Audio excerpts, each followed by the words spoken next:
was one of the first movies to be like, hey, you remember those zombies that walk around and kind of crawl, and Night of the Living Dead, all that? We ain't with that slow shit. I'm gonna ask you first question: fast zombies or slow zombies? I guess it depends on the cardio condition I'm in. At that point, I'd say probably slow zombies. Give me a little bit of time to get away. But it's like the old adage, if you get attacked by a bear, you don't got to be the slowest. You need to be the fastest in the group, right? Someone else is going to get eaten by that bear. So if they're fast zombies, just be the fastest in the group. And group up. Something everyone's been excited about, Eric's been talking about, 28 years later. So let's rewind a little bit. 28 days later actually came out when I was a child.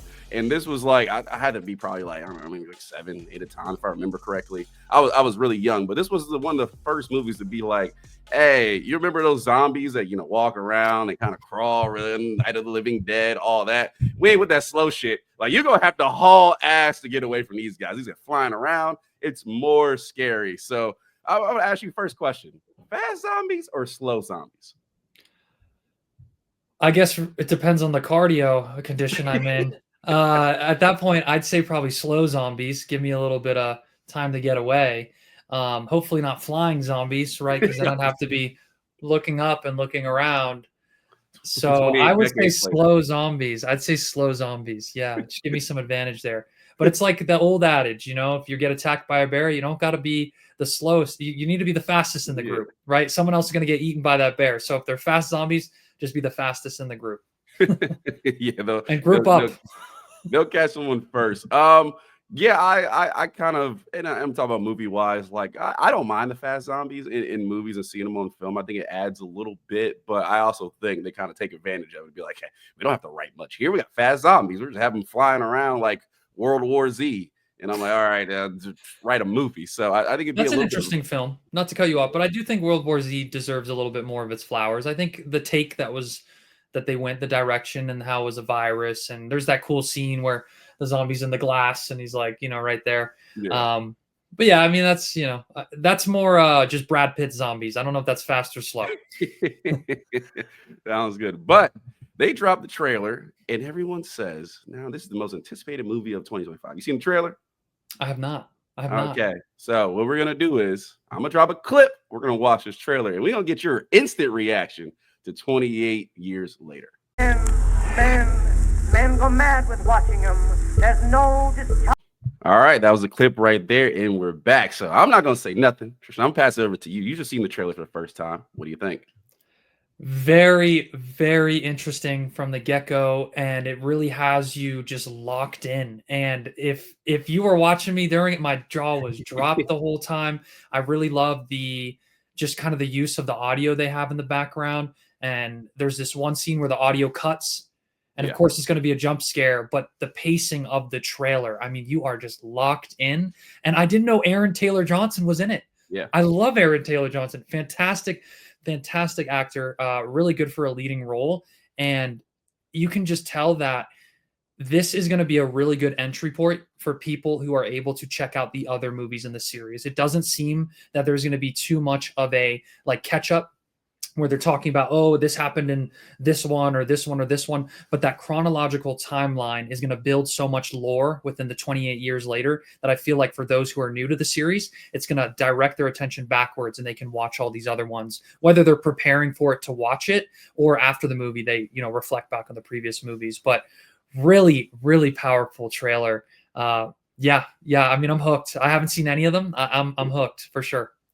Yeah, so no, I thought it was a great. You talked about the great use of audio, and we've gotten some really good trailers this year. I remember Long Legs that got me really excited. Cuckoo, I thought did a really good trailer too. Definitely the build up of the monster and not revealing way much. So I think these trailers are doing well. 28 days later, back with Cillian Murphy. That was the one that came out when I was a kid, and what I think is, when they do these different ones, they all have different casts. So I know 28 weeks later has a completely different cast, 28 days later. And then this one now has a different cast 28 weeks later. So it's kind of separate stories kind of in this chronological storyline.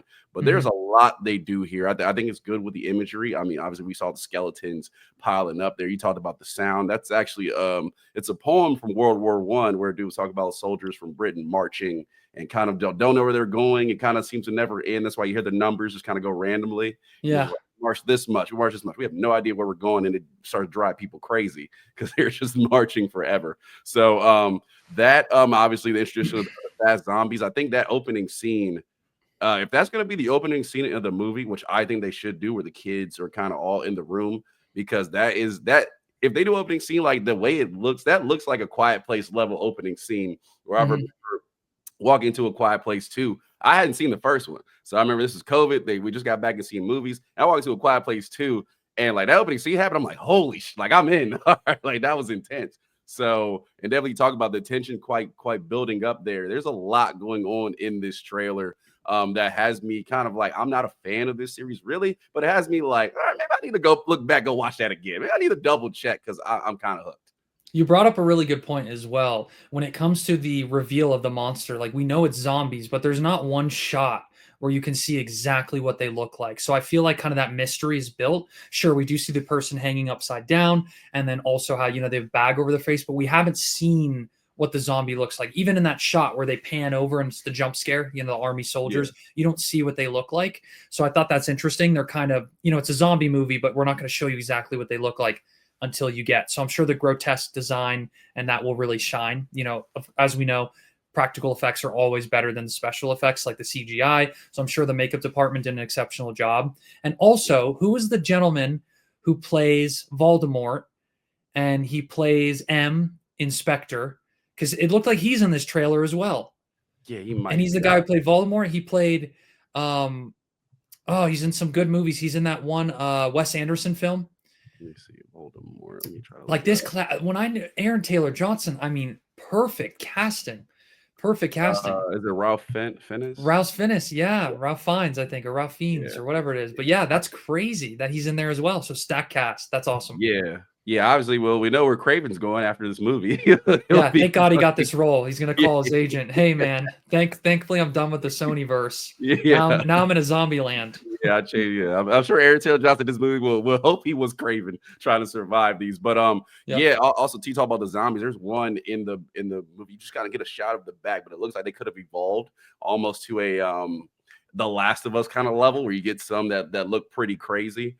So I'm interested to see, and I also too with the military in here and some people with guns. Obviously, that seems like a throwback because you see Aaron Taylor Johnson, and they're rolling with bows and arrows and stuff, probably just to be more quiet. But with those scenes where you get like a SWAT team, that seems like it's going to be back and kind of give us maybe some backstory on something that we've missed before that we were like, kind of what happened here is like, okay, that's an answer from the past. So they're doing a lot here. I think the sound design is great. So I'd say it passed your test for the best trailer, maybe 2024. 100%. The same way honestly, going back on a movie that people will hate, but The Flash, the hype I had for that trailer, I feel the hype from that one right now. Like for 28 Days Later, like, wow.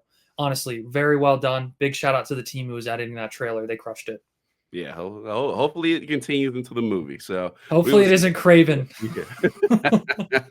We'll see. But yeah, so that's 28 years later. We will see how that one goes, and we will see because that looks good.